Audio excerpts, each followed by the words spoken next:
For 13 years, I was trapped in a cycle of sexual sin that felt impossible to break. But through the power of the Holy Spirit, I found freedom, healing, and a way out.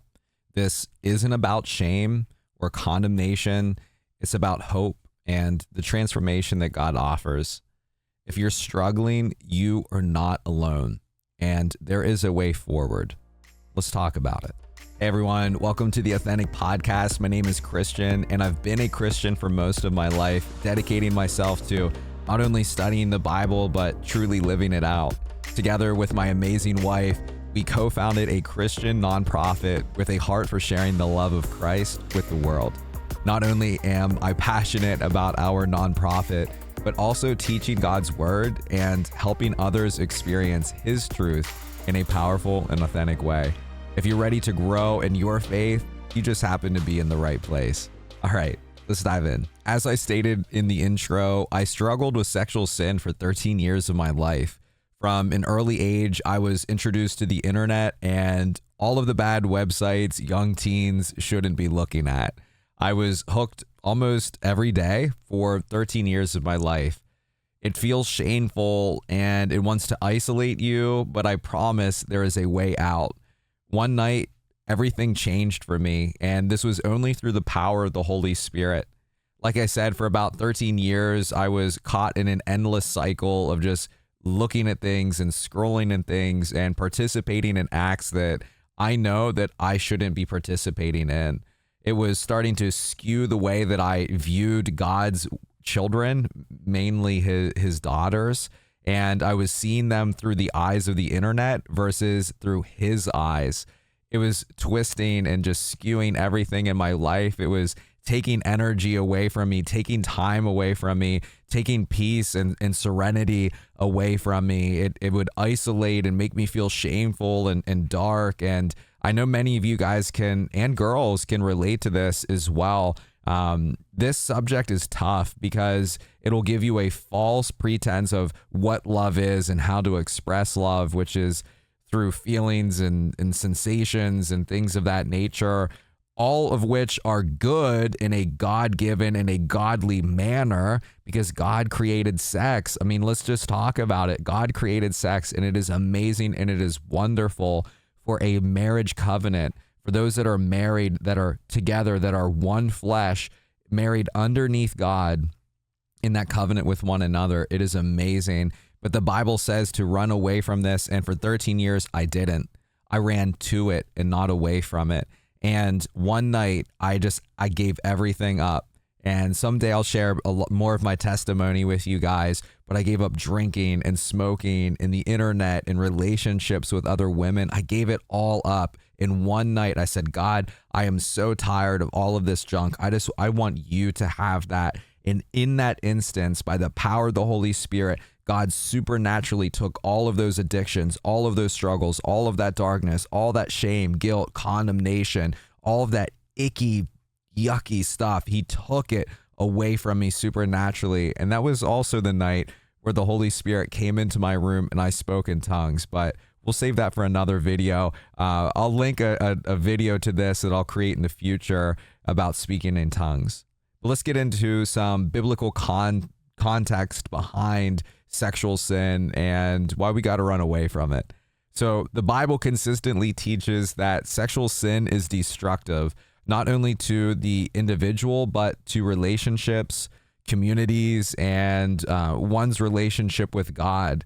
It goes beyond just physical actions, and it addresses the deeper spiritual implications of sexual immorality. Here we'll explore why the Bible views sexual sin as particularly harmful and why it calls believers to live in purity. So let's discuss 5 talking points surrounding this topic. Talking point number 1, sexual sin is against our own body. One of the most profound reasons the Bible condemns sexual sin is because it is uniquely a sin against one's own body. In 1 Corinthians chapter 6, verse 18, Paul writes, "Flee from sexual immorality. All other sins a person commits are outside the body, but whoever sins sexually sins against their own body." This passage highlights the seriousness of sexual sin. Unlike other sins, it affects the very vessel through which we experience and interact with the world, our bodies, which are temples of the Holy Spirit. The Bible teaches that our bodies are just not merely flesh, guys, but they are sacred. In 1 Corinthians chapter 6, verses 19 to 20, Paul adds, "Do you not know that your bodies are the temples of the Holy Spirit who is in you, whom you have received from God? You are not your own. You were bought at a price." Man, that's so powerful. Therefore, honor God with your bodies. Engaging in sexual sin dishonors the body, and it damages the very temple where God's Spirit resides. Talking point number 2, spiritual implications of sexual sin. Sexual sin, while pleasurable in the moment, let's be honest, carries long-lasting spiritual consequences. By sinning against our own bodies, we create a distance between ourselves and God. In Ephesians chapter 5, verse 3, Paul instructs believers, "But among you, there must not be even a hint of sexual immorality or of any kind of impurity or of greed, because these are improper for God's holy people."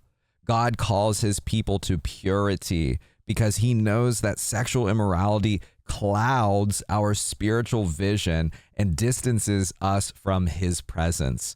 Sexual sin also entangles us in shame and guilt and spiritual bondage.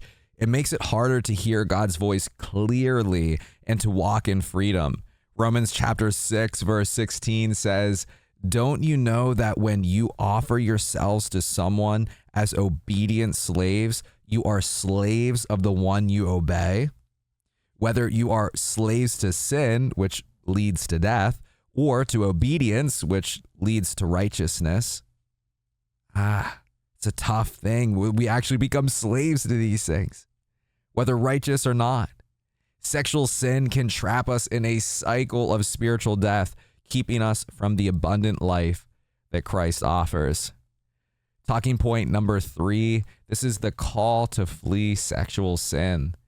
The Bible doesn't just warn us about the dangers of sexual sin, it tells us to flee from it. Once again, in 1 Corinthians chapter 6, verse 18, Paul doesn't say to fight or resist sexual temptation. He says to run from it. Sexual sin is so powerful that it requires drastic action. We are not called to negotiate with temptation, I love this, but to avoid it altogether. One of the most vivid examples of fleeing sexual sin, it's found in the story of Joseph. When Potiphar's wife attempted to seduce him, Joseph didn't stand around and consider his options.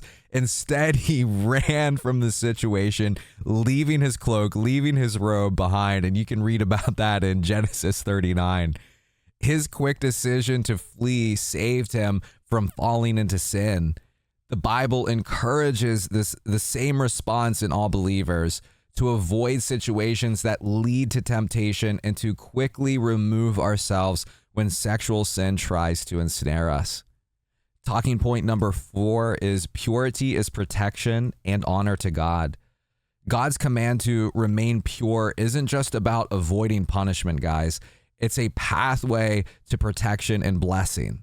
When we live in purity, we protect our hearts, our minds, and bodies from the brokenness that sexual sin brings. Proverbs 4:23 warns, "Above all else, guard your heart, for everything you do flows from it."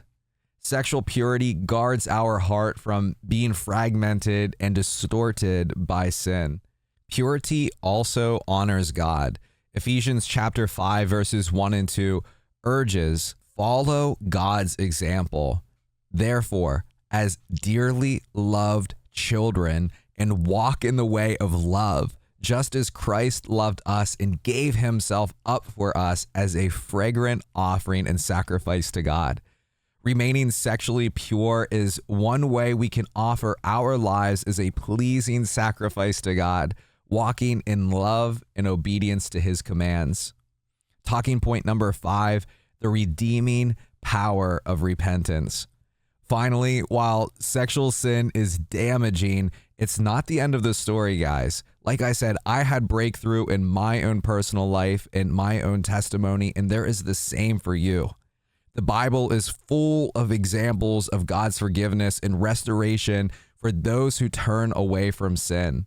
In 1 John chapter 1, verse 9, we are told, if we confess our sins, he is faithful and just and will forgive us our sins and purify us from all unrighteousness. Jesus' sacrifice on the cross provides redemption for all sin, including sexual sin. No matter what has happened in the past, God offers grace and a path to healing and restoration. The Bible calls us believers to flee from sexual sin because of the profound spiritual and physical consequences it carries. Remember that sexual immorality distorts God's vision and design for our bodies, our lives, and it creates separation between us and God and leads to spiritual bondage. However, by remaining pure, we protect our bodies, honoring God and experiencing his blessings.